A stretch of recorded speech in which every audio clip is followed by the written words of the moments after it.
तर लोकशाही हेल्पलाईनचा खरं तर आज दुसरा अध्याय म्हणायला आपण हरकत नाही ऋषी।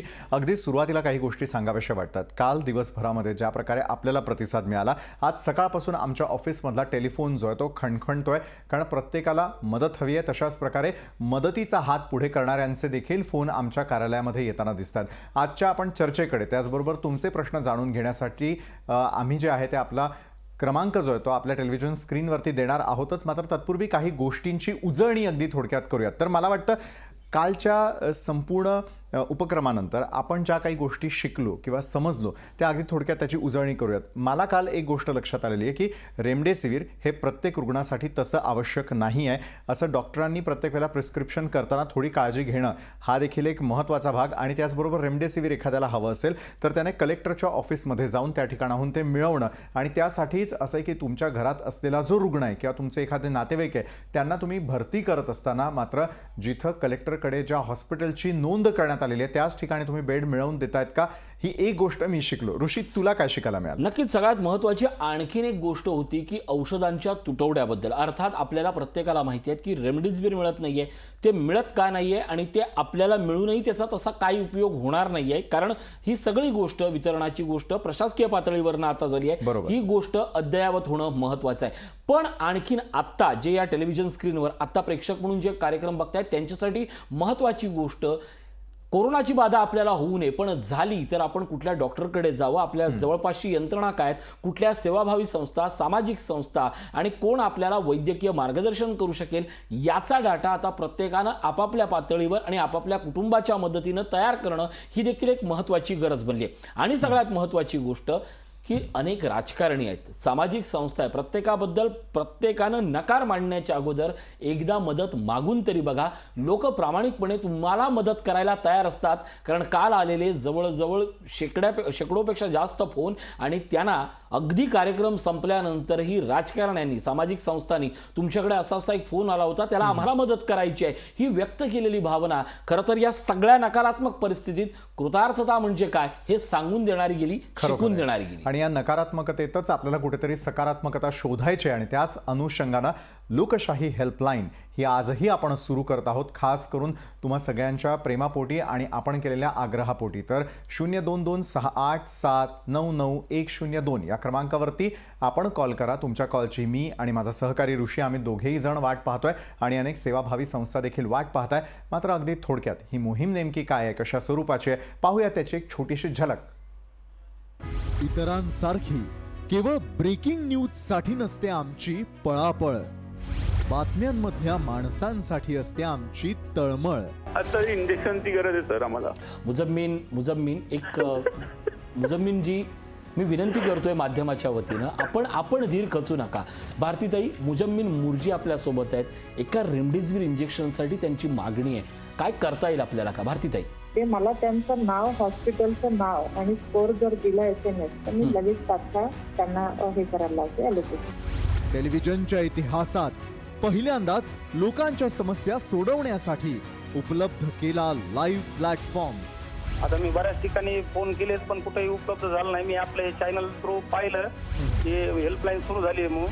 महाराष्ट्र संकटात असताना आम्ही जपणार अशीच बांधिलकी। परवाना लावा लागतो आईला नसेल तुम्हाला तिथे मिळतं आम्हाला सांगा, इथून आम्ही व्यवस्था करू शकतो काय अँब्युलन्सची जर म्हणाल तुम्ही तर। म्हणूनच आहोत आम्ही लोकशाही, लोकांसाठी लोकांचं चॅनल।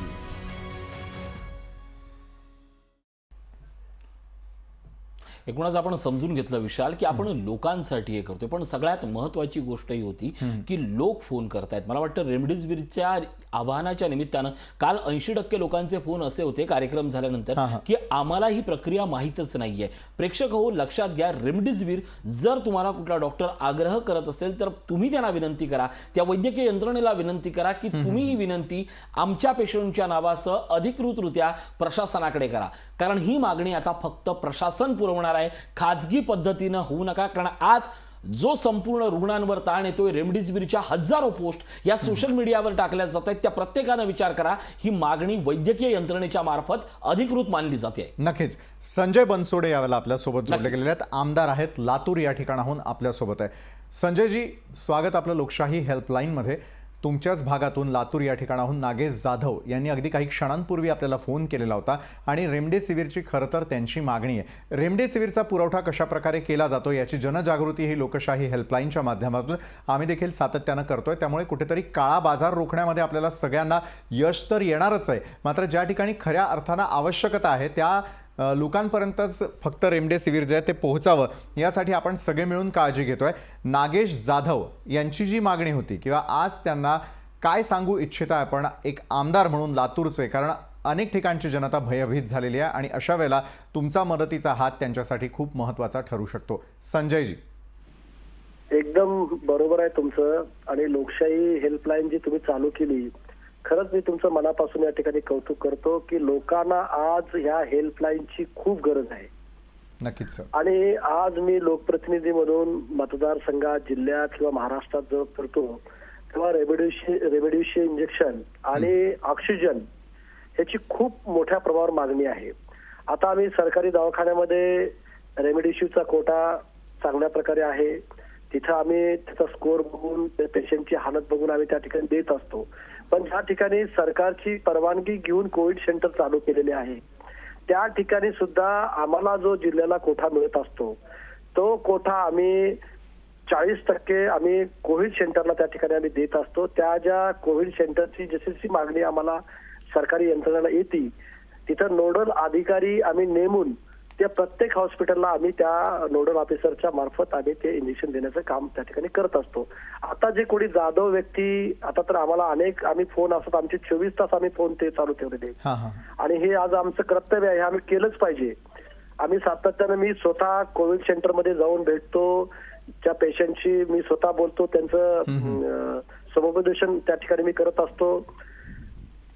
आता ऑक्सिजनच्या बाबतीत सुद्धा मी अनेक प्लांटला जाऊन भेटी दिल्या. बरं. जे की ऑक्सिजन लिक्विड प्लांट आहे, जे लिक्विड आपण सध्या पुण्याहून आणतो, बेल्लारीहून आणतो, भिलाईमधून आणतो, त्या प्लांटला सुद्धा मी जाऊन स्वतः भेटी दिल्या. आणि त्या लिक्विडच्या ज्या प्लांटच्या मालकांना आहेत किंवा जास्तीत जास्त रुग्णालयालाच ते ऑक्सिजन दिलं पाहिजे, इंडस्ट्रीला दिलं पाहिजे नाही, हे सुद्धा त्या ठिकाणी मी पुढाकार घेतला. आता जर तुमच्या माध्यमातून जर कोणी जर मला रेमडेसिवीरची मागणी करत असेल तर ते कृपया मला माझा मोबाईल नंबर त्यांना द्या. तात्काळ त्या पेशंटचं नाव, त्या हॉस्पिटलचं नाव जर मला कळवलं तर लगेच मी ह्या संध्याकाळीच्या यादीमध्ये त्यांचं नाव टाकून त्याला रेमडेसिवीर इंजेक्शन देण्याचं काम मी त्या ठिकाणी करेन.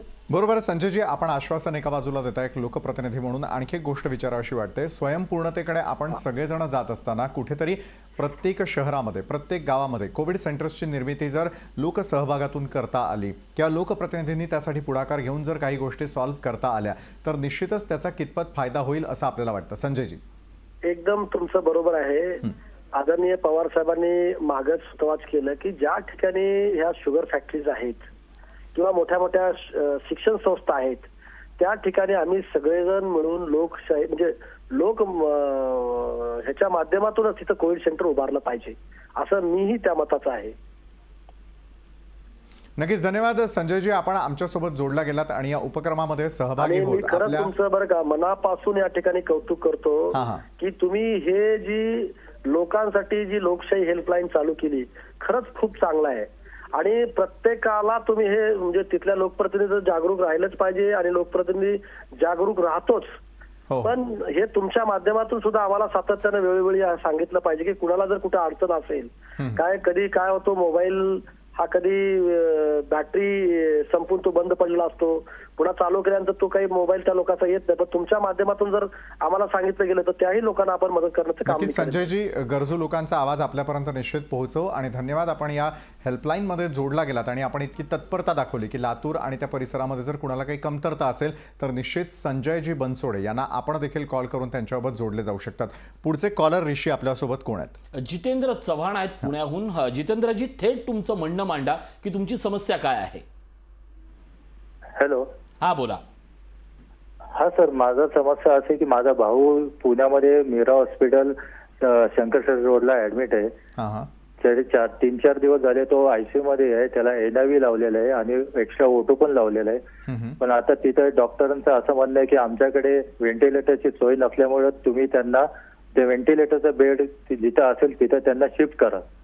तर आम्ही 3-4 दिवस झाले सर, आम्ही पुण्यामध्ये सगळीकडे बघतोय, आम्हाला व्हेंटिलेटरचा बेड कुठंच भेटत नाहीये सर. बरं. आणि आणि खूप थकलोय आता. आणि माझ्या भावाची तब्येत आता जरा सिरियस पण आहे तसे, त्यामुळे ते डॉक्टर आम्हाला सारखे आम्हाला विनंती करतात की तुम्ही व्हेंटिलेटरचा बेड बघा म्हणून. जितेंद्रजी, आणि दुसरी गोष्ट सर, आजच त्यांचे मिसेस एक्सपायर झाले कोरोनामुळे सकाळी पहाटे. बरं. त्यांना 2 मुलं आहे.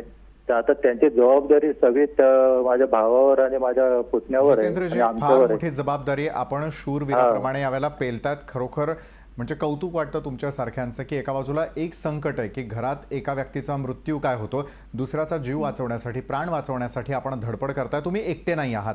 लोकशाही न्यूज चॅनल आपल्या सोबत आहे.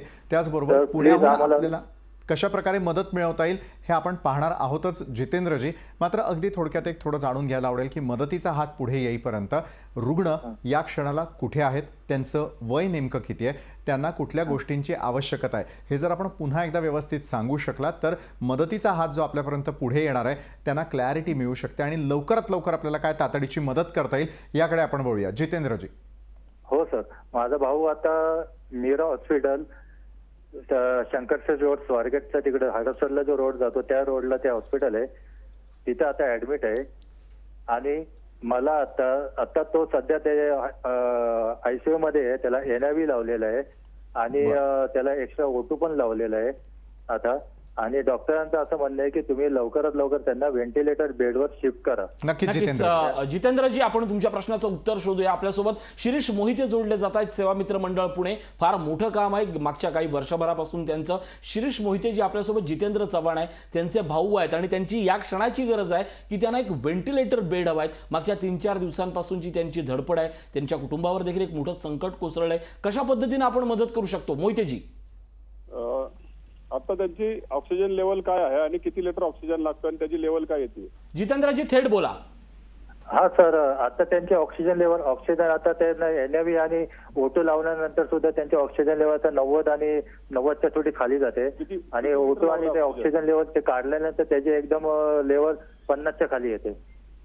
नाही, लेवल किती आहे? किती लावलं? किती लिटरचा लावलाय ऑक्सिजन? 15 लिटरचा लावलं. 15 लिटर आहे का? एक डॉक्टर कामटेंचा तुम्हाला नंबर देतो, चंद्रा हॉस्पिटल. त्यांच्याकडे एक बेड आता होता मगाशी, आता क्रॉस चेक करा, त्यांना फोन करा. त्यांचा नंबर सांगू तुम्हाला? 1 मिनिट सांगा सर.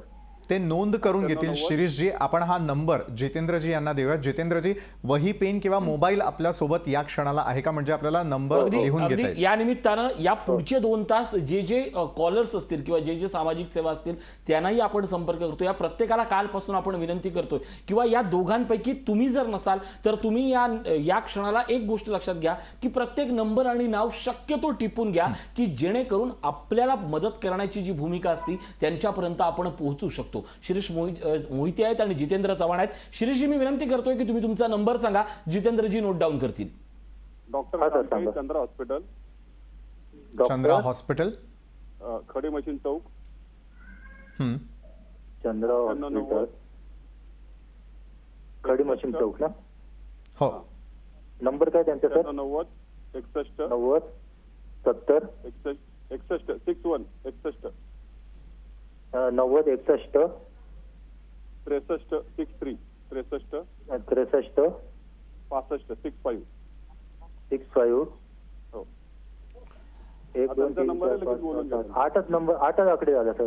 जितेंद्रजी, मी तुम्हाला विनंती करतोय, आमच्या कॉन्टॅक्ट टीमला परत आमच्याकडनं तुम्हाला फोन येईल आणि हा जो नंबर आणि पत्ता आहे तो टेलिव्हिजनवरनं ऐकताना काहीतरी गडबड होऊ शकते, तुम्हाला योग्य नंबर दिला जाईल. पण शिरीषजी, या निमित्तानं प्रश्न आता एक वेगळा निर्माण झालाय, कारण काल ज्या पद्धतीनं आपण रेमडेसिवीर बोलत होतो, आज पहिलाच प्रश्न व्हेंटिलेटर बेड संदर्भात आलाय. व्हेंटिलेटर बेडची गरज निर्माण कधी होते आणि त्याची तुलनेनं अगदी महाराष्ट्राभर तुटवडा आहे की कशा पद्धतीनं स्थिती आहे? अगदी थोडक्यात शिरीषजी. व्हेंटिलेटर बेड होतंय कसं की हल्ली लोक घरीच खूप वेळ घालवत आहेत आणि ऑक्सिजन लेवल कमी झाल्यानंतर दवाखान्यात जात आहेत. त्यामुळे हा सगळा गोंधळ होतोय. लोकांनी जेव्हा थोडा त्रास होतोय तेव्हाच आपल्या फॅमिली डॉक्टरकडनं चेक करून घेणं गरजेचं आहे. नक्कीच शिरीषजी, काढू नका. म्हणजे वेळोवेळी सध्या उपचार अनेक केले. ठिकाणी असलेली कमतरता ती पूर्ण करण्यासाठी आपली सेवाभावी संस्था या ठिकाणी काम करते. धन्यवाद आमच्याबरोबर जोडले गेलात त्यासाठी. त्यानंतर किशोर धारिया आपल्यासोबत आहेत, हिरवळ प्रतिष्ठानचे अध्यक्ष. कोविड रुग्णांसाठी मोफत सुविधा जे आहेत ते किशोर धारिया हे पुरवताना दिसतात. किशोरजी खरं तर हिरवळ प्रतिष्ठानचं वेगवेगळ्या क्षेत्रात काम आहे, पण यावेळेचं तुमचं जे काम आहे ते खूप मोठं आहे. रुग्णांसाठी मोफत सुविधा अगदी सरकारी पातळीपासून ते ग्रामीण पातळीपर्यंत प्रत्यक्ष सहभाग अशी हिरवळ प्रतिष्ठानची ओळख आहे. मागच्या वर्षभरात कोविड काळात तुमचं काम कशा पद्धतीनं सुरू आहे? मागच्या वर्षभरात जर आपण म्हटलं तर सर्वप्रथम मला लोकशाही चॅनलचं अभिनंदन करावं असं वाटतं की आपण आज जी एक संपर्क लाईन चालू केलेली आहे आणि त्या लाईनमुळे लोकांना खऱ्या अर्थानं त्यांचे प्रश्न मांडता येतात. आपण एका वेगळ्या टप्प्यात जातोय. महाराष्ट्राने कायम संवेदनशील असणारा, भावनाशील असणारा महाराष्ट्र आहे आणि ह्यात कोविडच्या संदर्भात असणारे जे प्रश्न होते, जे आमच्या कोकणासारख्या छोट्या गावांमध्ये होते, तिथे महत्वाचा मागच्या वेळेला प्रश्न असा होता की आपल्या घरात असणाऱ्या विद्यार्थ्यांना वेगवेगळे कोर्सेस कसे देता येतील आणि म्हणून आमचा प्रयत्न होता की MSCIT सारखे कोर्सेस फ्री दिले. 120 पेक्षा वेगवेगळे ज्याला आपण कौशल्य सांगणारे कोर्सेस होते ते कशा पद्धतीने देता येतील त्या पद्धतीचा विचार होता. लोकांना घरोघरी जाऊन धान्य कसं मिळवता येईल, पोचवता येईल या संदर्भातला विचार होता. परंतु आता आमचं म्हणणं असं आहे, ह्या सगळ्या प्रश्नाचं, कोविडच्या प्रश्नाचं उत्तर जर असेल तर ते लसीकरण हे आहे आणि त्या लसीकरणासाठी जास्तीत जास्त आता आपण सारेच बघतोय की लसीकरणाचा प्रश्न देखील वेगवेगळ्या पद्धतीने चर्चेत येतोय. मग केंद्राचा कडून येणारा पुरवठा असेल, राज्याकडून होणारा पुरवठा असेल, पण त्या संदर्भात आमचं एक आव्हान आहे. ते आव्हान असं आहे की आपण जर सक्षम असू आणि मी जर आर्थिकदृष्ट्या सक्षम असेल आणि शासकीय रुग्णालयात जर मी लस घेणार असेल तर त्या लसीचे जे 250 रुपयाप्रमाणे शुल्क जे आता खासगी रुग्णालयात घेतलं जातं, खरं तर त्या लसीचं शुल्क जर बघितलं तर 400 रुपये कोविशिल्डचं आणि कोव्हॅक्सिनचं काहीतरी 600 रुपये. पण तरी देखील आपल्याला 250 रुपयामध्ये खासगी रुग्णालयामध्ये जाऊन जर लस मिळते तर मी जर सक्षम आहे, मला जर काहीतरी योगदान माझ्या पद्धतीने द्यायचंय. कोविडच्या काळात काम करताना आम्ही हिरवळनी एक अभियान असं घेतलंय की शासनाचं काम असेल, शासनाच्या पुरवठ्या संदर्भातलं असेल, ते लोकप्रतिनिधी करतायतच, पण त्यापेक्षा माझा सहभाग काय असणार आहे याचा विचार करून त्या दृष्टीने आपल्याला काय करता येईल. जसं जलसंवर्धनाच्या दृष्टीने आपण मागच्या कोविडच्या काळामध्ये काही जलसंवर्धनाची कामं त्या गावातल्या लोकांनी मिळून केली, तसं आत्ताच्या काळात मला काय करता येणार आहे. मला जर मदत करायची असेल तर कुठल्या पद्धतीने मला स्वइच्छेने मदत करता येईल. तर मला असं म्हणायचंय की जर शासकीय रुग्णालयात आपल्याला लसीकरण मोफत मिळतंय, त्या लसीचे जे काही 250 रुपये आहे ते जर आपण मुख्यमंत्री कोविड सहाय्यता निधी असेल किंवा पंतप्रधान सहाय्यता निधी असेल, म्हणजे एका तिथे जर बाजूला जमा करू तिजोरीवरती शकलो फार मोठ्या तर खऱ्या प्रमाणावरती अर्थानं असलेला भार महाराष्ट्र जो आहे आपल्या कॉन्ट्रीब्युशन जो तो थोडा कमी करता आला तर खरोखर देशासाठी हे एक मोठं योगदान असेल. किशोरजी, मी आपल्याकडे पुन्हा एकदा येईल, मात्र तत्पूर्वी एक कॉल आपल्याकडे आलेला आहे. अकोला या ठिकाणाहून गोपाळ चव्हाण आपल्यासोबत आहेत. गोपाळजी, लोकशाही हेल्पलाईनमध्ये आपलं स्वागत. कुठल्या प्रकारची मदत आपल्याला हवी आहे गोपाळजी? हा सर, मी इकडं मूर्तिजापूर तालुक्यामध्ये दहातोंडा गाव आहे आमचं. हा, तर दहातोंडा गाव आहे, मूर्तिजापूर पासून 7 किलोमीटर अंतरावर आहे सर. बंजारा समाज बहुसंख्य गाव आहे तो. आणि त्या गावामध्ये सर सध्या एवढे पेशंट आहेत की त्या पेशंटच्या बिमारीकडे कोणताही प्रतिनिधी लक्ष देत नाही सर. बरं. आणि गावामध्ये त्यांच्यावर कोणाचं नियंत्रण नाही सरपंच, नाही पोलीस पाटील, कारण त्यांना तसे शासनाचे आदेश नाही आहेत, पहिली गोष्ट. दुसरी गोष्ट, सचिव तिथं कधी येऊन पाहत नाही आणि ते कधीच त्यांच्याकडे लक्ष देत नाही. त्याच्यामुळं बाबन बाल रुग्णालय आहे मूर्तिजापूरला, तिथं एवढे पेशंट जमा झालेले आहेत सर की त्यांच्याजवळ पैसा नसल्यामुळे वेळेवर त्यांना उपचार पण मिळत नाहीये. बरं. आज मला तिथून फोन आले की आम्हाला हा सर. हा बोला, सलग बोला गोपाळ. सलग बोला. आज मला फोन आले त्यांचे, मी शिक्षक आहे, की त्यांनी सांगितलं दादा म्हणे आमचे पेशंट रेमडेसिवीर साठी थांबलेले आहेत. तर काल मी तुमचं हे न्यूज चॅनल पाहत होतो, तर त्यामुळे मी तुम्हाला आज फोन लावलो सर. जवळपास त्यांना 6 रेमडेसिवीरची गरज आहे. बाबन बाल रुग्णालय मूर्तिजापूर येथे. आणि शिवाय त्या गावामध्ये त्या कोरोनाला पायबंद घालण्यासाठी शासनाने सुद्धा उपाययोजना योजल्या पाहिजे अशी माझी विनंती आहे सर. बरोबर आहे. शासन आपल्या उपाययोजना त्या ठिकाणीपर्यंत पोहोचवेल. तुमचा आवाज योग्य त्या उमेदवारापर्यंत, योग्य त्या प्रतिनिधीपर्यंत किंवा आपल्या लोकप्रतिनिधींपर्यंत पोहोचवण्याचा आमचा प्रयत्न असेल. गोपाळजी, या क्षणाला आरोग्य व्यवस्थेसंदर्भामध्ये काय काय तुटवडा त्या ठिकाणी जाणवतोय, किती मोठ्या प्रमाणामध्ये आपल्या इथं रुग्णांची संख्या आहे, थोडं सविस्तर सांगाल तर आपल्याला लोकप्रतिनिधींपर्यंत तुमचा आवाज पोहोचवता येईल. गोपाळजी. सर जवळपास आमचा म्हणजे 1000 ते 1200 लोकसंख्या असलेला गाव आहे. आणि आज रोजी त्या गावामध्ये 150 ते 200 पेशंट आहेत सर. जवळपास 50 लोकांवर उपचार चालू आहे आणि बाकी घरी जाऊन उपचार करून राहिले काहीतरी आयुर्वेदिक वगैरे घेऊन, कारण त्यांच्याजवळ पैसा नाही आहे. दुसरी गोष्ट, तिथं कोणताच व्यक्ती जाऊन त्यांना त्या संदर्भात सूचना देत नाहीये. 2-3 दिवसापूर्वी आम्हाला असं कळलं की तिथं एक पथक येणार, त्यांची चौकशी करणार, टेस्ट घेणार, परंतु अजूनही कोणी तिथं आलेलं नाहीये. त्याच्यामुळं आतमध्ये लोकसंख्या सुद्धा वाढत आहे सर पेशंटची. माझ्याच घराच्या बाजूची एक 50 वर्षीय महिला त्याच्यामध्ये एक्सपायर झाली सर. बरं. त्यामुळे गावामध्ये दहशतीचं वातावरण आहे. अशा वेळेस तिथं प्रबोधन करणं गरजेचं आहे, परंतु शासनातर्फे कोणीही लोक तिथं येत नाही सर. आणि नियंत्रण कोणाचंच नाही. मी आज सरपंच पोलीस पाटलांसोबत बोललो, ते म्हणे मागच्या वर्षी आम्हाला तसे आदेश होते त्याच्यामुळे आम्ही केलं, यावर्षी लिखित आदेश नसल्यामुळे आम्ही काहीच करू शकत. गोपाळजी, आपण कोणाकोणाशी संपर्क साधला आणि तुमच्या गावाचं स्पेसिफिक नाव जर कळलं तर आपल्याला लवकरात लवकर ही समस्या सोडवता येईल. गोपाळजी. सर गावाचं नाव आहे 10 तोंडा, मूर्तिजापूर पासून 7 किलोमीटर अंतरावर आहे सर. बरं. किती लोकसंख्या आपल्या जिल्ह्यामध्ये? ते मूर्तिजापूर कारंजा रोडवर. नक्कीच आपण एकूणच जर बघितलं तर विशाल एक गोष्ट जाणवते, महाराष्ट्रातली अशी अनेक गाव आहेत. अर्थात प्रशासनाची भूमिका समजून घेतली पाहिजे, पण गावकऱ्यांची भूमिका समजून घेतली पाहिजे. या दोघांच्या भूमिकेतनं जर कुणाकडनं तरी मनमानी होत असेल तर याला आवर घालण्याची आता वेळ आली आहे. कारण एका गावानं एक जिल्हा, एक तालुका आणि एक संपूर्ण राज्यालाही त्याचा धोका होऊ शकत नाही, अशी आता कुठलीच रिस्क आपण घेऊ शकत नाही. त्यामुळे वाडी असू दे किंवा गाव असू दे, प्रशासनाच्या पातळीवर काम झालंच पाहिजे. अकोल्याचे जे कोणी खासदार असतील, अकोल्याचे आमदार असतील, पालकमंत्री असतील, जिल्हा परिषद अध्यक्ष असतील, तुमच्या गावचे सरपंच, या प्रत्येकापर्यंत पोहोचण्याची आमची जी असाइनमेंट टीम आहे, आमची जी संपूर्ण न्यूजची टीम आहे, ती प्रयत्न करेल आणि आपण तुमच्या प्रश्नाचं उत्तर शोधूया. विशाल. नक्कीच. जसं ऋषी आत्ताचं आवाहन केलेलं आहे की गोपाळ चव्हाण यांची समस्या सोडवण्यासाठी आपली टीम जी आहे ती तर कामाला लागलेलीच आहे. गोपाळजींचा प्रश्न किंवा त्या ठिकाणची समस्या लोकप्रतिनिधी ऐकत असतील तर लवकरात लवकर आमच्याशी संपर्क करा आणि आमची टीमही आपल्याशी संपर्क करते. तोपर्यंत पुढचे कॉलर आपल्यासोबत जोडले गेलेले आहेत. सातारा या ठिकाणाहून प्रतीक दाभोळे आपल्यासोबत आहेत. प्रतीकजी, काय समस्या आहे आपली?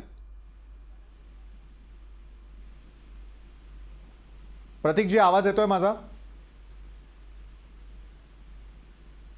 प्रतीक दाभोळे यांच्यापर्यंत आवाज आपला जाईलच तोपर्यंत. मात्र मला असं वाटतं की संपूर्ण महाराष्ट्रभरामध्ये अनेक गावं अशी आहेत की काही ठिकाणी कोरोनामुक्ती झालेली आहे, काही ठिकाणी मात्र कोरोनाची परिस्थिती अतिशय वाईट असल्याचं देखील दिसतंय. म्हणजे एकाच नाण्याच्या दोन बाजू या कार्यक्रमाच्या माध्यमातून, लोकशाहीच्या माध्यमातून आपण महाराष्ट्रासमोर यावेळेला पोहोचवताना दिसतोय. मात्र एक निश्चित आठवण करून द्यावीशी वाटते की तुम्ही एखाद्या गावात असाल, खेड्यात असाल, त्या ठिकाणी ही मदत का पोहोचत नाही आहे, लोकप्रतिनिधी याची जबाबदारी का घेताना दिसून येत नाही. गेल्या 1 ते 1.5 वर्षापासून आपण कोरोनाच्या महामारीला, संकटाला तोंड देत आहोत. मग अनेक ठिकाणी जर या सोयी सुविधा होत नसतील तर त्या ठिकाणी काही जणांनी आपणहून ही जबाबदारी घेणं गरजेचं आहे. जसं लोकशाही हेल्पलाईनच्या माध्यमातून आपली टीम देखील अशा गावांना निश्चित भेट देईल. त्या ठिकाणची आरोग्य व्यवस्था, तिथल्या असलेल्या समस्या या लोकांसमोर जे आहे ते मांडणं हे आता आपलं कर्तव्य होत आलेलं आहे असं मला वाटायला लागलं. नक्कीच रेमडेसिवीर असेल, औषधं असतील, या संदर्भातलं लसीकरण असेल, या प्रत्येकानं जागृत राहणं ही देखील आपली गरज आहे. आणि ज्या पद्धतीनं गावांची जशी गरज आहे तशीच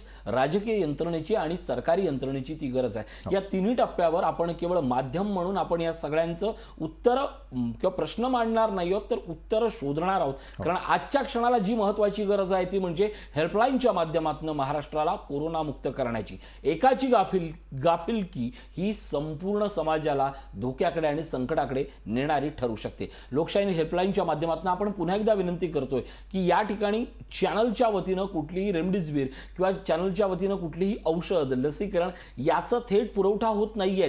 ही सगळी माणसं तुमच्या बाजूला आहेत. ज्या माणसांकडनं याचा सक्षम पुरवठा होतोय ती सक्षम यंत्रणा आहेत.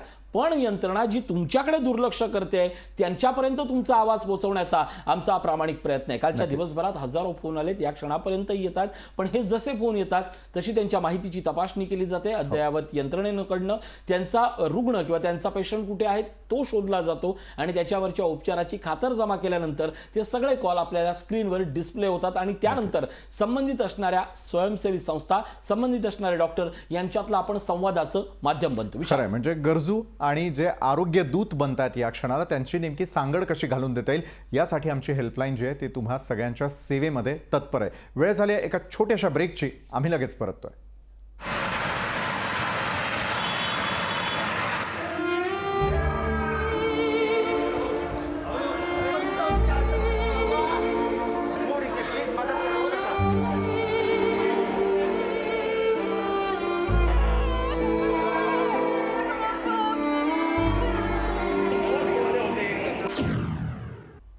ब्रेकनंतर आपल्या सगळ्यांचं पुन्हा एकदा स्वागत. लोकशाही हेल्पलाईन आज खास तुमच्यासाठी पुन्हा एकदा आम्ही सुरू केलेली आहे.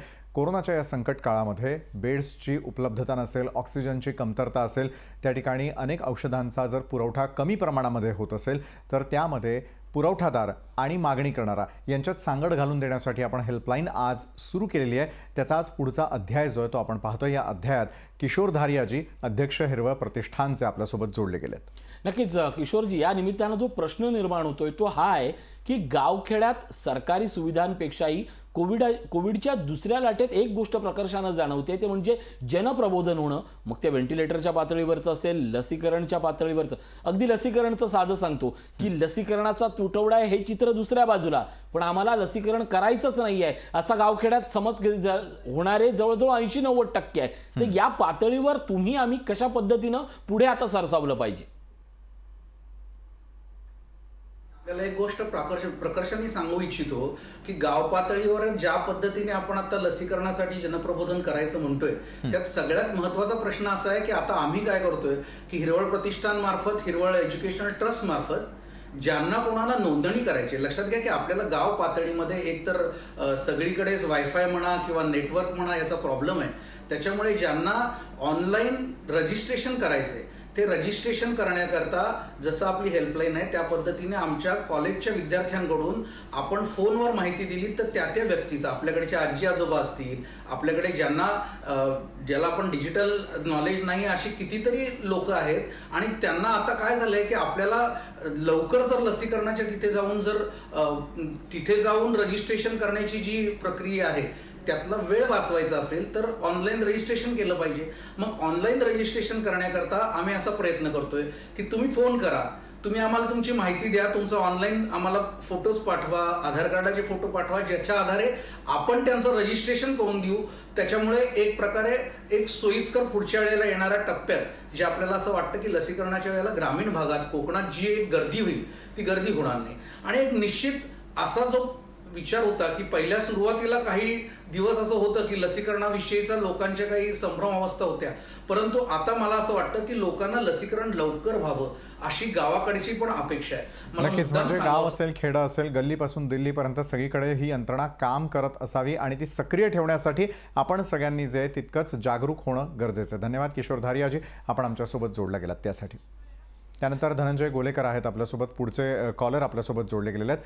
धनंजयजी, स्वागत आपलं. काय नेमकी आपली अडचण आहे, कशा प्रकारे आपण हेल्पलाईनच्या माध्यमातून ती सोडवू शकतो? धनंजय. सर, माझे चुलते गेले 4 दिवस ऍडमिट आहेत जामखेडमध्ये, इंदुमती हॉस्पिटल. तर 4 दिवसापूर्वी ज्यावेळेस त्यांना ऍडमिट केलं होतं त्यावेळेस त्यांचा सिटी स्कॅनचा स्कोर 16 होता. बट आता आउट ऑफ कंट्रोल, म्हणजे खूप परिस्थिती गंभीर आहे. रेमडेसिवीर इंजेक्शनची गरज आहे. बट बरंच ट्राय केलेलं आहे, कुठंच भेटलेलं नाही ते मला अजून. नक्कीच बरोबर. गेलं तर हे होईल जरा. आज व्हेंटिलेटर लावण्याची वेळ आलेली आहे. ऑक्सिजन खूप कमी पडलेलं आहे. ऑक्सिजन लेवल खूप कमी झालेली आहे. आपली अडचण लक्षात आली आहे. नक्कीच, आपण या संदर्भात आपल्या सोबत जोडले जात आहेत. अहमदनगरचे आमदार संग्राम जगताप आपल्या सोबत जोडले जात आहेत. जगताप सर, स्वागत आपलं लोकशाही न्यूजमध्ये. धनंजय गोलेकर यांची एक मागणं आहे की त्यांना रेमडेसिवीर आणि ऑक्सिजन बेड हवे, आपण काय मदत करू शकता का? संग्रामजी. संग्राम जगताप आपल्यासोबत जोडले गेलेत. आमचा आवाज आपल्यापर्यंत येतोय संग्रामजी? संग्रामजी यांच्याशी आपण संपर्क जो आहे तो लगेचच साधतो आहोत पुन्हा एकदा. धनंजय गोलेकर आहेत, त्यांची समस्या त्यांनी सांगितलेली की घरामध्ये जे पेशंट आहेत त्यांना ऑक्सिजन बेडची आवश्यकता आहे आणि रेमडेसिवीर जे आहे त्याची देखील आवश्यकता आहे. मात्र एक जनप्रबोधनात्मक एक गोष्ट सांगावीशी वाटते की रेमडेसिवीर ज्या वेळेला तुम्हाला रेकमेंड केलं जातं त्यावेळेला डॉक्टरांना खरंच विचारा याची आवश्यकता आहे का. आवश्यकता असेल तर रेमडेसिवीर हे कलेक्टर ऑफिसकडून थेटपणे जे रजिस्टर्ड डॉक्टर्स आहेत किंवा रजिस्टर्ड हॉस्पिटल आहेत त्यांना त्याचा डायरेक्टली पुरवठा केला जातो. त्यामुळे पेशंटच्या घरच्यांना त्यासाठी जमवाजमव करायची आवश्यकता भासत नाही. याची देखील जनजागृती लोकशाही हेल्पलाईनच्या माध्यमातून आम्ही या क्षणाला करतोय. धनंजयजी, ऑक्सिजन बेड आपल्याला आवश्यक आहे असं आपण म्हणाले. संग्राम जगताप आमदार जे आहेत ते देखील जोडले जात आहेत आपल्याबरोबर. तत्पूर्वी धनंजयजी, किती ऑक्सिजनची आवश्यकता आहे, किती ऑक्सिजनचा पुरवठा या क्षणाला तुमच्या पेशंटना केला जातोय? धनंजय. हा बेड भेटलेला आहे सर, बेड आहे त्यांना, व्हेंटिलेटरची पुरवठा केलेला आहे आम्ही आता, हां हां पण रेमडेसिवीर इंजेक्शन लागेलच असं सांगते डॉक्टर. बरं, कुठल्या हॉस्पिटलमध्ये आहेत अहमदनगर मधल्या? अहमदनगर जिल्ह्यामध्ये जामखेड तालुक्यात, जामखेडमध्ये इंदुमती हॉस्पिटल आहे. हां हां हा, इंदुमतीमध्ये ऍडमिट आहेत ते, गेले 4 दिवस इंदुमतीमध्ये आहेत. किती रेमडेसिवीरची आवश्यकता सांगितली डॉक्टरांकडून? मिनिमम 2 मिळाल्या तरी चालतील म्हणाले ते सध्या. कलेक्टर ऑफिसला आपण संपर्क साधला? कलेक्टर ऑफिसला सकाळी फोन केला, बट त्यांनी असं टाळाटाळीची उत्तर दिली. बरं, तुमच्या फोन केला होता त्यांना. इंदुमती हॉस्पिटलकडनं किंवा हे जे जामखेडचं आपण हॉस्पिटल म्हणतात त्यांनी तुमच्या पेशंटचं नाव देऊन अधिकृतरित्या या पेशंटला रेमडेसिवीरची गरज आहे असं त्यांच्याकडनं मागणी झाली आहे का तहसीलदारांकडे किंवा जिल्हाधिकाऱ्यांकडे? आम्ही फोन केला होता, ते बोलले की तुम्हीच आणून द्या, आमच्याकडे काही नाहीये ते इंजेक्शन. पण गोलेकरजी, एक महत्वाची गोष्ट जी आत्ता महाराष्ट्र पातळीवर सुरू आहे की रेमडेसिवीरची देण्याची पूर्तता ही फक्त अधिकृतरित्या होते, ती नातेवाईकांकडे दिलं जात नाही. याच्याबद्दल आपल्याला माहिती आहे का? कलेक्टर, हा आता मी कलेक्टर ऑफिसला फोन केला होता, पण त्यांनी तसं काही सांगितलं नाही मला, म्हणजे की नाही का नक्कीच हॉस्पिटल कडूनच रिकमेंड झालं तर आम्हाला म्हणजे आम्ही देऊ शकतो, तसं काही ते बोलले नाही सकाळी. धनंजय, आपण तुमच्याशी बोलूया. आपण संग्राम जगताप यांच्याशी जो बोलतोय. आमदार जगताप आपल्यासोबत जोडले जात आहेत. आमदार संग्राम जगताप अहमदनगरचे आहेत. स्वागत जगतापजी. धनंजय गोलेकर अहमदनगरहून एक नातेवाईक आहेत, त्यांच्या रिलेटिव्हना ही मदत हवी आहे, तर आपण कशा प्रकारे मदत करू शकता? संग्रामजी. पेशंट बोला जा. धनंजय, थेट बोला. जामखेड मधून बोलतोय, धनंजय गोलेकर. बोला. जामखेडमध्ये ऍडमिट. हा, जामखेडमध्ये इंदुमती जामखेडला आहे साहेब, ते गोलेकर साहेब. हा, जामखेडला आहे ते. बरं जगताप साहेब, एक मुद्दा फक्त या निमित्तानं असा निर्माण होतोय की अनेक ठिकाणी रेमडेसिवीरची मागणी होते, मात्र रेमडेसिवीर हे जिल्हाधिकाऱ्यांच्या आणि डॉक्टरांकडनं थेट येत आहे. तुमच्याकडे असे काही कॉल येत आहेत का? कॉल येतात ना, पण हॉस्पिटलला इथं आता सगळ्या हॉस्पिटल्सला उपलब्ध आहे नगरमध्ये. आता मी ते जामखेडचे साहेब, मला तिकडचं नाही सांगता येतं काही. पण बरोबर आहे, पण संग्रामजी अगदी थोडक्यात त्यांना काही मार्गदर्शन करू शकाल का? त्यांनी कुणाशी संपर्क साधावा? कारण एक लोकप्रतिनिधी म्हटल्यानंतर आपल्याकडून एक आशा असते आणि जामखेडवासियांना देखील कोण त्या ठिकाणी मदत करू शकतं, इतकं जरी आपण धनंजय गोलेकर यांना सांगू शकलात तर त्यांना याची मदत होऊ शकते. बोला. नाही, आता तिथं ते असतात ना, कलेक्टर साहेबांनी प्रत्येक तालुक्या लेवलला लोक नेमलेले आहेत ना, ठीक आहे, त्यांच्याकडे माहिती असेल. आता अगदी अगदी अगदी अगदी धन्यवाद संग्रामजी आमच्याशी बोलल्याबद्दल. आपण या निमित्तानं आमचे जामखेडचे जे प्रतिनिधी आहेत, जामखेडची जी संपूर्ण यंत्रणा आहे त्यांच्याशी संपर्क साधूया. पण गोलेकरजी, सगळ्यात महत्वाची गोष्ट ही आहे, आम्ही तुम्हाला विनंती करतोय की तुम्ही तुमच्या रुग्णालयाला विनंती करा आणि त्यांना सांगा की तुमच्याकडनं अधिकृत निवेदन जाऊ दे, जेणेकरून तुमची वणवण आणि तगमग थांबेल. विशाल, आपण बघतोय की आता मात्र प्रभावी महाराष्ट्र सरकारच्या आरोग्य खात्याला लोकशाही न्यूजच्या वतीनं आवाहन आम्ही करतोय की अजूनही लोकांना कोणाला रेमडेसिवीर हवं असेल तर ते कोणी द्यावं याचे नियम जे तुम्ही कागदावर लिहिले आहेत ते कृपा करून तुमच्या ट्विटरवरनं, तुमच्या फेसबुकवरनं, तुमच्या सोशल मीडियातनं किंवा प्रेस कॉन्फरन्सच्या माध्यमातून लोकांना सांगा की कोण कोणाला कसं पुरवतंय. कारण आजच्या क्षणाला महाराष्ट्रातला 80% जो रुग्णाचा नातेवाईक आहे तो या एका गोष्टीसाठी रडतोय आणि ही मोठी गोष्ट आहे. त्यांच्यापर्यंत व्यवस्थित माहिती जाणं ही जास्त गरजेची आहे. विशाल. नक्कीच आपल्यासोबत सिटीझन फोरमचे नागपूर या ठिकाणाहून वैभव शिंदे पाटील जोडले गेले आहेत. वैभवजी, आत्तापर्यंतचे कॉल आपल्याला हेल्पलाईनला आलेले, प्रत्येक जण रेमडेसिवीरची मागणी करत असल्याचं आपल्याला दिसून येत आहे. मात्र आज रेमडेसिवीर इतकं अत्यावश्यक असताना देखील त्यासाठी एक यंत्रणा सुरू करण्यात आलेली आहे. त्या यंत्रणेच्या माध्यमातूनच ते हॉस्पिटलपर्यंत किंवा पेशंटपर्यंत जाऊ शकतं. मात्र तरी देखील रुग्णांच्या नातेवाईकांमध्ये जनजागृती नसल्याचं आजपर्यंत आलेल्या कॉल्सवरून स्पष्ट होताना दिसतं.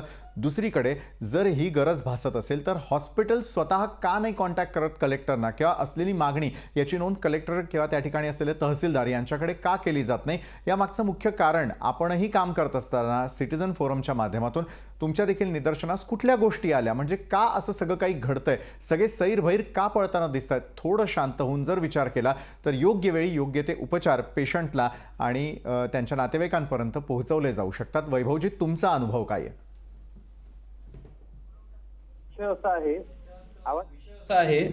आवाज येतोय माझा? हा, बोला. हॅलो.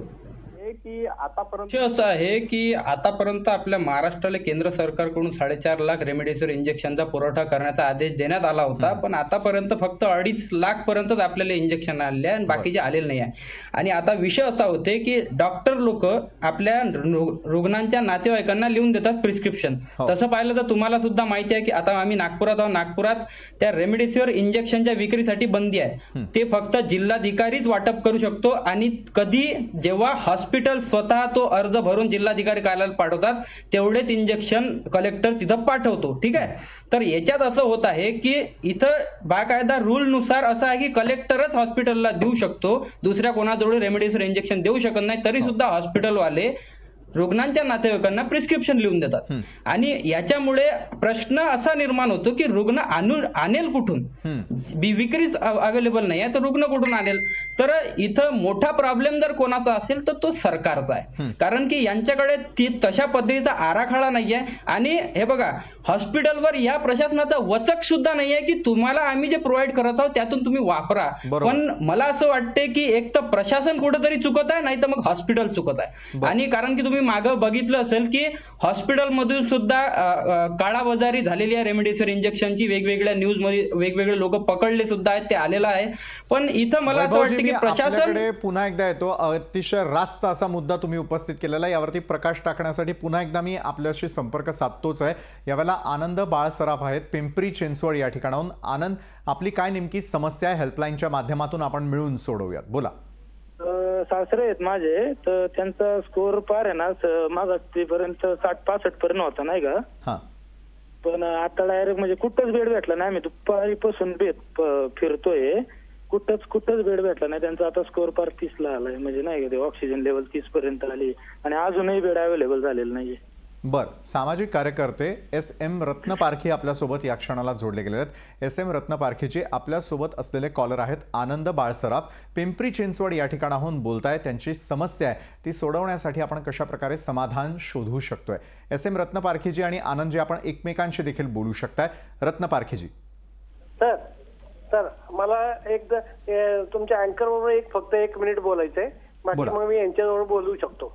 बोला ना रत्नपारखीजी, आपण टेलिव्हिजन वरती लाईव्ह आहात या क्षणाला, बोला. हा ठीक आहे. मला 2-3 स्तरावर मी मदत करू शकतो. एक तर पहिलं इनिशियल स्टेजला लोकांचं समुपदेशन फार महत्वाचं असतं. मानसिक संतुलन, त्यांचं नीट आधार देणं हे एक करू शकतो.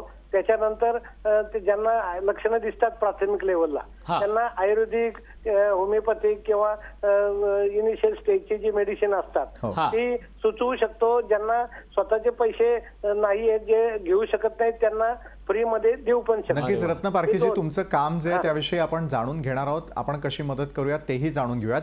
आनंद बाळसराफ आहेत, त्यांना खूप तातडीची मदत आवश्यक आहे यावेळेला. आनंदजी तुमच्याशी जोडले गेलेले आहेत. आनंदजी, आपली आवश्यकता नेमकी काय रत्नपारखीजींना सांगा. आनंद. ठीक आहे, सांगू द्या. आनंदजी बोला. हॅलो. हा बोला. नाही तुमच्या अडचण सांगा ना, मला नाही समजलं. हा ठीक आहे बोलतायत आनंद, तुमच्याशी बोलतायत, बोला आनंदजी. पारखे साहेब. बोला. पिंपरी चिंचवड मधून बोलतोय मी. बोला की. तर माझे सासरे म्हणजे कोविड झाले, तर त्यांचा आज रिपोर्ट ठेवले. म्हणजे ना आपण त्यांचा स्कोर लेवल कमीच होती, 60 लेवल होती आणि 22 स्कोर होता त्यांचा. ऑक्सिजन लेवल 7 होती. पण आता आपल्याला आहे ना दुपारी 2 वाजल्यापासून आम्ही म्हणतो आम्हाला बेड कुठंच अवेलेबल व्हाय ना व्हेंटिलेटर, आणि त्यांची अवस्था 30 वर आली. तुम्ही व्हेंटिलेटरच पाहिजे असं तुम्हाला कोणी सांगितलंय?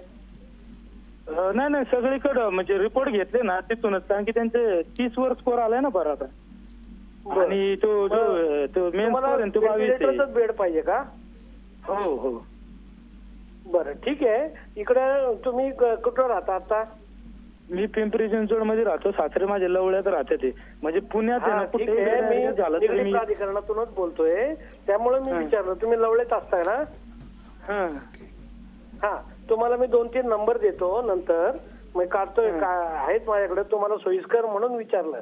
इकडे रावेतच्या तिथं एक कोविड सेंटर झालेलं आहे.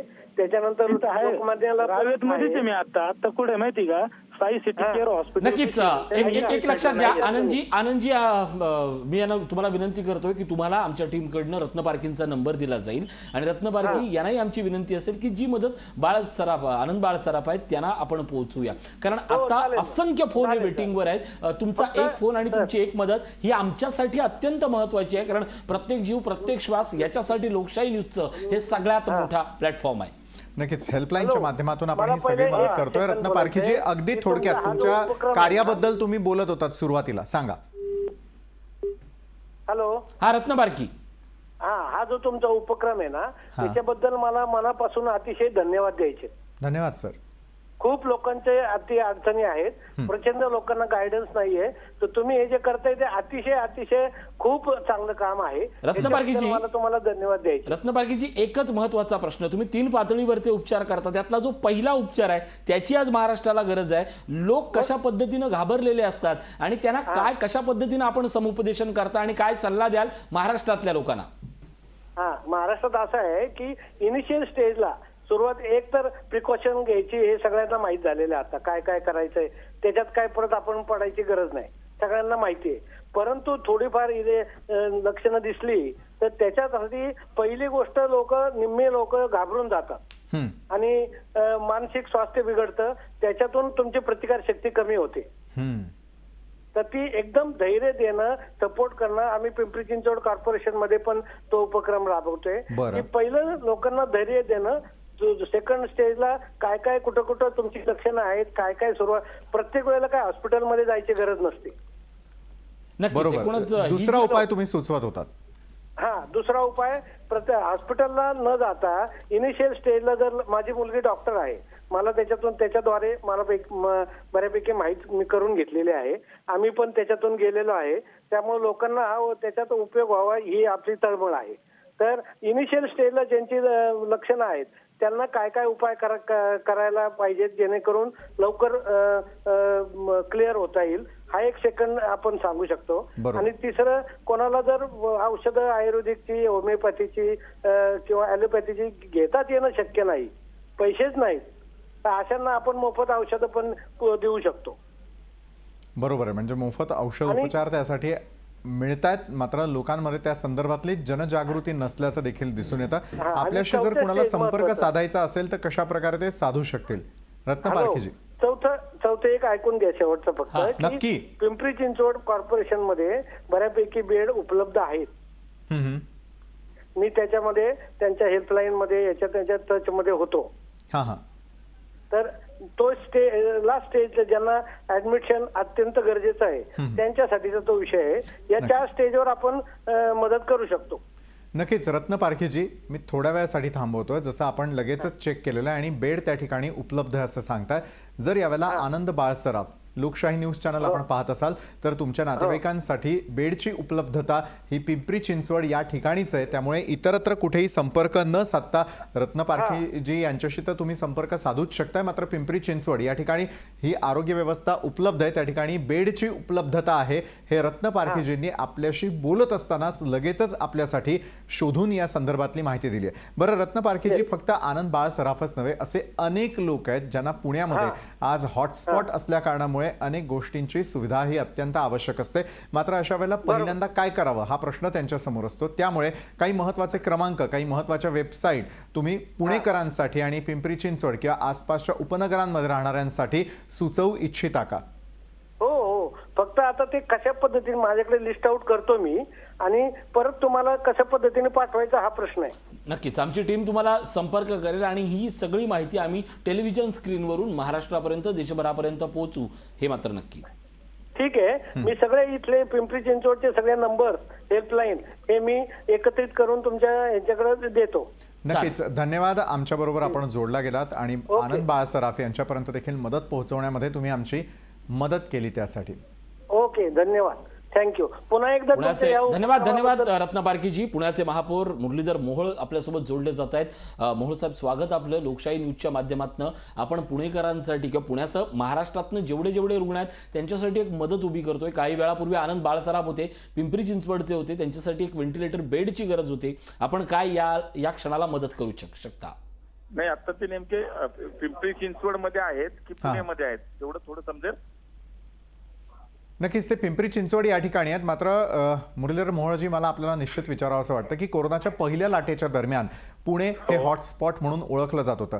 दरम्यानच्या काळामध्ये पुणे महापालिका असेल त्या ठिकाणच्या प्रशासनानं यावरती पूर्णपणे कंट्रोल मिळवला. मात्र पुन्हा एकदा दुसरी लाट आल्यानंतर पुण्यामध्ये रुग्णसंख्या वाढताना दिसते. या क्षणाला पुणेकरांना योग्य ते उपचार मिळण्यासाठी पुणे महापालिकेनं काय काय उपक्रम राबवलेले आहेत त्याविषयी जाणून घ्यायला आवडेल. मुरलीधरजी.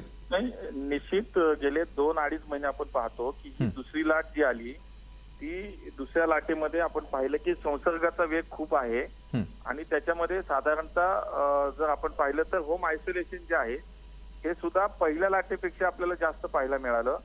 परंतु आज आपण जर पाहिलं तर जवळजवळ एक 80-85% लोक हे होम आयसोलेशन मध्येच आहेत.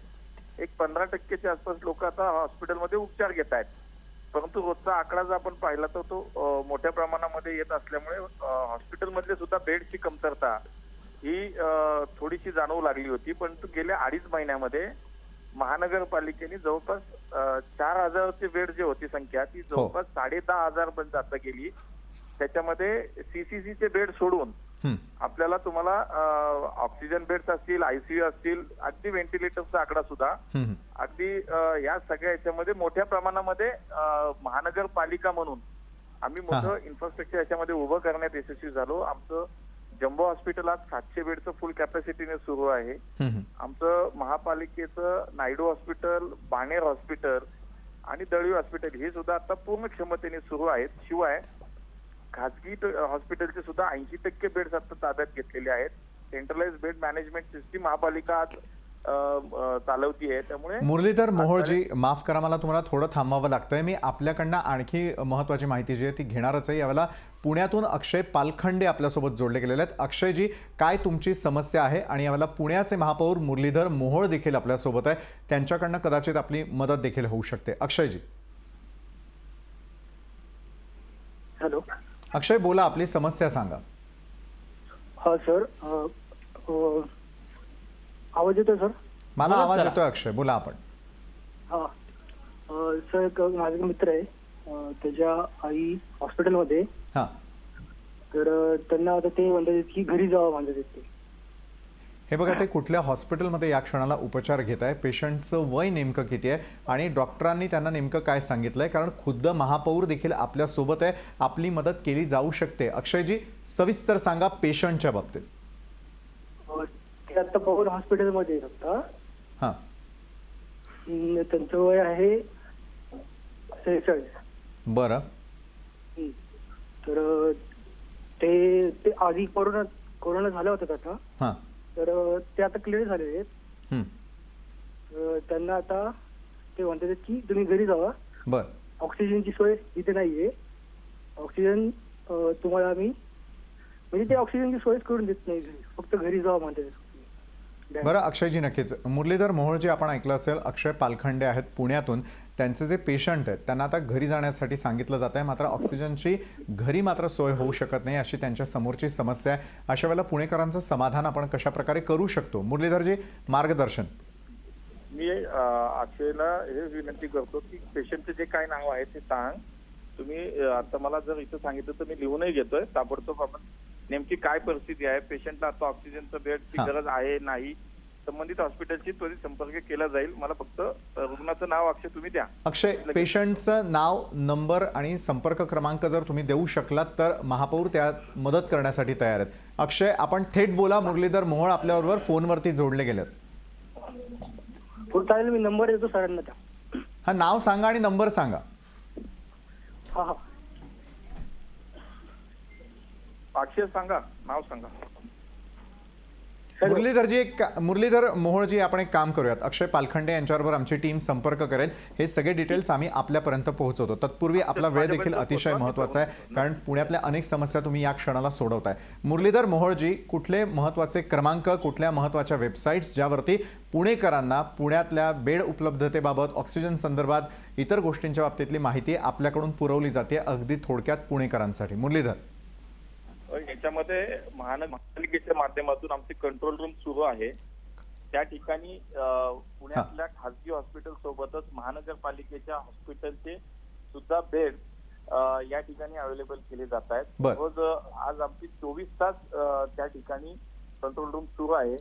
3 शिफ्ट मध्ये आमच्याकडे डॉक्टर्स आणि त्या ठिकाणी काही शिक्षक म्हणा, महानगरपालिकेचा स्टाफ त्या ठिकाणी बसलाय आणि तो नागरिकांना याच्यामध्ये बेड मिळवण्याच्या संदर्भात, अँब्युलन्सच्या विषयात, अगदी शववाहिका सुद्धा हवी असेल जर याच्यामध्ये डेथ झाल्यानंतर त्याची सिस्टीम, या सगळ्यासाठी एक आमचं कंट्रोल रूम सुरू आहे. शववाहिकेसाठी एक वेगळं नक्कीच मुरलीधरजी, म्हणजे 24 तास पुणेकरांच्या सेवेमध्ये ही यंत्रणा राबताना दिसतेय. खूप धन्यवाद मुरलीधर मोहोळजी, आपण वेळात वेळ काढून लोकशाही न्यूज चॅनलवर बोललात त्यासाठी. आणि अक्षय पालखंडे यांच्याशी संपर्क साधून आमची टीम त्या पेशंटचा नाव, नंबर या सर्व गोष्टी आपल्यापर्यंत पोहोचवेल. तुर्तास